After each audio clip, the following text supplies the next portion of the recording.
আহার বিষয়ে চৈতন্য মহাপ্রভুর শিক্ষাদান কি ছিল?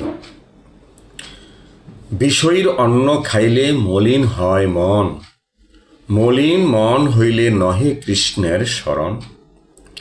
বিষয়ীর অন্ন হয় রাজস নিমন্ত্রণ, দাতা ভোক্তা দুহার মলিন হয় মন।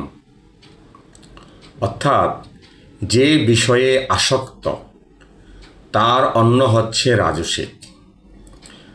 সেই রাজসিক দ্রব্য গ্রহণ করলে মন মলিন হয়, আর মন মলিন হলেই কৃষ্ণকে ভুলে যেতে হয়।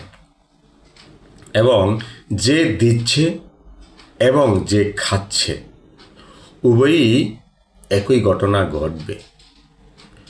বৈরাগীর কৃত্য সদা নাম সংকীর্তন, শাকপত্র ফলমূলে উদর ভরণ।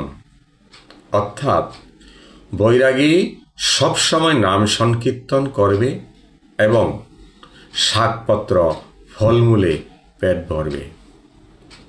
জয় রাধে গোবিন্দ।